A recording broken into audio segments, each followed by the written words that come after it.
Bagi umat muslim, lebaran bukan sekedar hari raya biasa saja yang disambut dengan makan-makan, namun sekaligus sebagai ajang untuk bersilaturahmi dan bermaafan serta lepas kangen dengan kerabat tercinta dan seluruh keluarga besar. Menyambut momen penting tahunan ini beberapa hari jelang maupun setelah Hari Raya Idul Fitri, masyarakat biasanya secara bersamaan akan mudik atau pulang kampung. Sehingga kadang arus kendaraan yang masuk dan keluar dari berbagai daerah pun cukup padat dan bisa menyebabkan kemacetan di berbagai ruas jalan.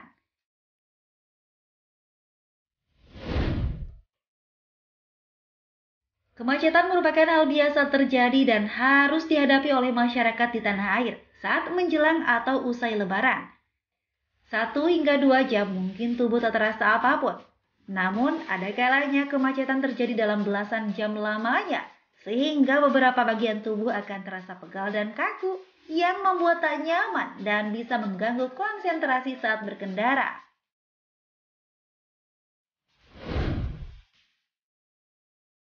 Namun bagi sebagian orang, meski harus berjam-jam terkurung dalam kendaraan, hal ini tak masalah. Karena masih memiliki kesempatan untuk bisa rehat di pusat peristirahatan yang disediakan. Kita pun jadi memiliki waktu untuk merelaksasi tubuh agar kembali siap berkendara meski perjalanan terasa panjang dan melelahkan. Nah, berikut ini Hidup Sehat akan membagikan tips bagaimana agar perjalanan mudik dan arus balik nanti tubuh tak mudah pegal.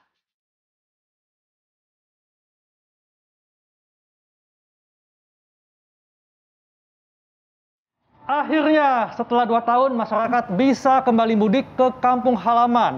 Dan ini yang paling dinantikan oleh masyarakat. Dan biasanya, Dok ya, masyarakat itu kalau mudik menggunakan kendaraan pribadi, nyetir sendiri. Dan tentunya bisa muncul pegel-pegel nih, Dok. Betul, penumpangnya aja kadang-kadang pegel, apalagi yang nyetir kan, Dokter Haikal. Betul. Nah, hari ini pemirsa kita akan membahasnya tentang gimana sih cara mengatasi atau mencegah pegel-pegel saat berkendara mudik. Di tengah kita telah ada Dokter Rizky, spesialis kedokteran fisik dan rehabilitasi. Selamat pagi, Dokter. Pagi, Dok. Apa kabar? Selamat pagi. Dok, ini masyarakat sudah sangat antusias, Dok ya. Ingin mudik ya ke kampung halaman dan biasanya menggunakan mobil sendiri atau menggunakan kendaraan umum.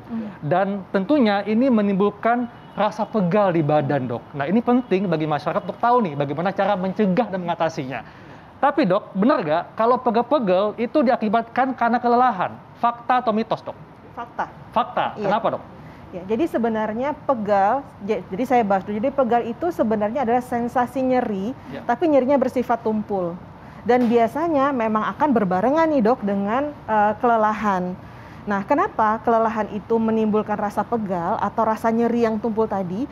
Karena pada saat otot itu digunakan secara berlebihan, maka yang terjadi pada otot itu adalah metabolisme laktat. Jadi menghasilkan asam laktat.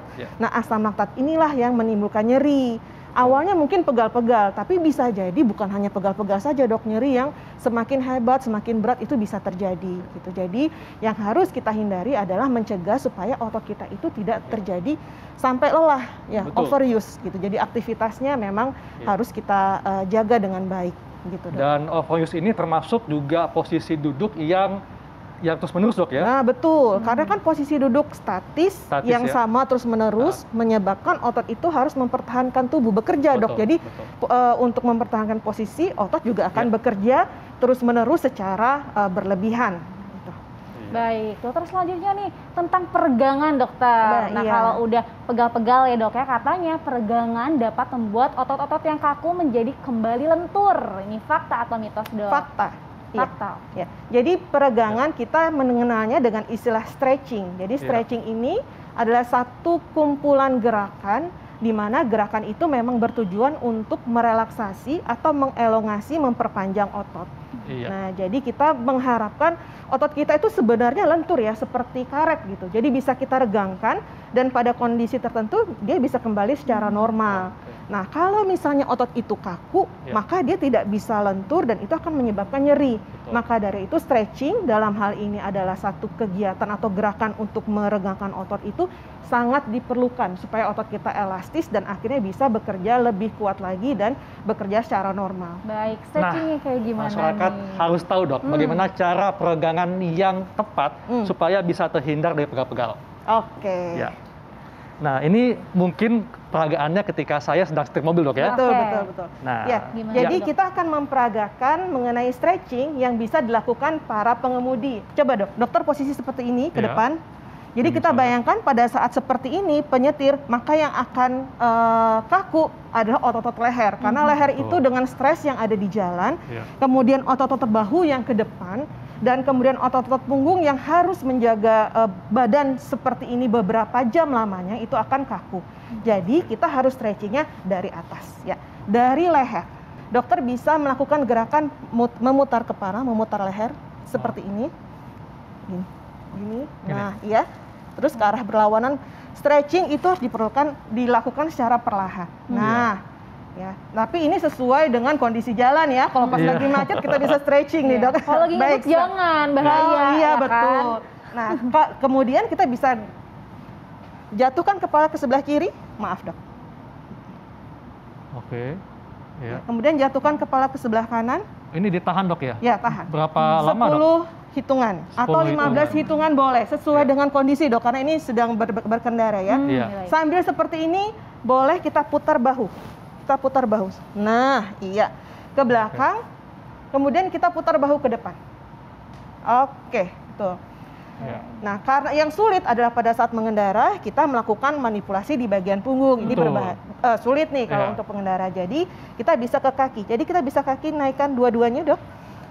Begini, Gini. ya, kemudian ke bawah. Tapi Nah, ini dilakukan kalau pada yang saat... metik bisa ya Oh, kaki iya, kiri ya. betul-betul. Nah, nanti Kaki yang kaki kiri. kanan gantian kalau pada saat macet, jadi bisa Oh. dikerjakan dua-duanya. Iya, iya. Ini bisa kita lakukan pada saat kita menyetir. Idealnya sih sebenarnya stretching ini bisa dilakukan tiap 2 jam, Dok. 2 jam. Gitu, iya. Oke. Nah, kalau misalnya untuk yang di belakang yang bukan pengemudi, ini bisa lebih banyak lagi untuk Iya. gerakannya. Betul. Kita lakukan lagi, Dok? Boleh, Dok, Contohnya, silakan. oke. Ya. Ya. Jadi kalau yang duduk di samping atau duduk di belakang kemudi, kita bisa tadi gerakan kepala, leher sama seperti pengemudi. Iya. Kemudian untuk gerakan bahu ini bisa lebih banyak. Maaf ya, Dok ya, dokter pegang bahu belakang. Oke, seperti ini, ya. Kemudian dokter lihat ke depan. Pada saat kita stretching begini, gerakan ke belakang, ke samping kiri. Oke. Iya. Nah, jadi ketarik ya. Rasanya Oke. gimana, Dokter Haikal? Iya, terasa tarik sih. Tarikan. Bisa ya? ditahan sampai 15 hitungan. Iya. Kemudian kita bisa lakukan di sisi yang satunya lagi, Dok. Ya. Oke. Kita pegang sebelah kanan. Dokter lihat ke depan. Oke. Kita tarik badan kita ke kanan. Nah, jadi ke stretching semuanya dari Iya. tangan sampai daerah punggung. Seperti Oke. ini. Kemudian ganti posisi tangan ke depan. Tangan kiri memegang pundak depan. Oh iya, boleh. Ya, seperti ini. Kemudian dibantu tangan kanan kita untuk stretch. Oke. Badan tetap ke depan. Iya. Ini adalah stretching. Stretching itu adalah menarik sendi secara perlahan. Kemudian yang sebelah kanannya lagi, Dok. Ini ya.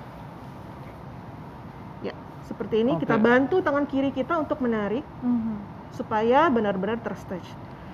Setelah itu, untuk badan kita bisa lakukan gerakan twitching. Jadi dokter pegang ini samping sini, kemudian badan dokter ke belakang. Itu paling Nah. enak sih, Dok. Iya, nah, Oh, oke. biar ketarik ya. Bener. Tahan sampai 15 hitungan. Kemudian sisi yang satunya lagi. Kadang-kadang bisa sampai ada bunyi kerak gitu, Dok. Itu nggak Kalau apa-apa, Dok. bisnis jangan sampai bunyi Jangan ya. Jangan sampai bunyi. Kita oke. tidak fokus ke bunyinya. Tapi kita berusaha untuk Stretchingnya ya. ketarik. Prinsip stretching itu adalah sampai kita memang benar-benar rasa ketarik dan ada sedikit nyeri tapi masih bisa kita tahan. Nah, iya. kemudian untuk daerah kaki sama seperti tadi. Jadi kita bisa, kalau ini bisa dua-duanya, Dok, kita tarik Ya. untuk ankle-nya, ya, tahan sampai 15 hitungan. Sisi yang berlawanan begini Ini ya. berarti. Oke. Oke. Nah, Ya. sisi yang berlawanan. Nah, ini Iya. sebenarnya bisa dilakukan sambil jalan. Oke. Tiap Ya. 2 jam kita Tiap stretching. 2 Iya. jam. Baik, Dokter. Betul. Kemudian ada fakta mitos selanjutnya, Dokter. Nah, Iya. katanya ada perbedaan lelah, Dokter, antara laki-laki dan perempuan dipengaruhi oleh faktor hormonal dan juga perilaku. Ini fakta atau mitos? Fakta. Fakta. Iya. Kenapa, Dok? Bagaimana? Ya, jadi sebenarnya laki-laki dan perempuan itu memang berbeda dari segi kerentanan terhadap kelelahan ya. Karena pada umumnya masa otot laki-laki itu lebih banyak daripada perempuan. Jadi laki-laki itu lebih tahan dan lebih kuat untuk kerja ototnya, sehingga untuk terjadinya kelelahan laki-laki otomatis akan lebih tahan. Nah, untuk hormonal ini sebenarnya semuanya sama. laki-laki atau perempuan akan terganggu mempengaruhi kelelahannya dari faktor hormonal. Kalau laki-laki biasanya karena ada hormon testosteron. Kalau perempuan ada estrogen dan progesteron. Atau secara umum kalau ada yang namanya hormon tiroid. Nah, kalau hormon tiroidnya itu berkurang, itu juga akan mengakibatkan kelelahan. Tapi kalau pada wanita, ketidakseimbangan hormon ini kan banyak terjadi ya, sebulan sekali ada menstruasi gitu ya, atau pada fase menopause. Jadi frekuensi kelelahan itu akan semakin lebih besar memang pada wanita. Nah, yang terpenting juga adalah perilaku, Dok. Jadi pada perilaku itu kalau misalnya kita pertama aktivitas fisik yang kurang, kita jarang berolahraga sehingga otot kita itu tidak lentur. Nah, itu akan mengakibatkan kita cepat lelah. Kedua adalah postur tubuh yang tidak ergonomis. Pada saat duduk, pada saat kita berdiri, itu tidak ergonomis atau tidak sesuai postur tubuhnya, itu akan menyebabkan otot kita bekerja secara berlebihan, sehingga itu akan menimbulkan kelelahan. Baik, kalau perilaku nggak ada perbedaan laki perempuan sama ya? Sama. Baik.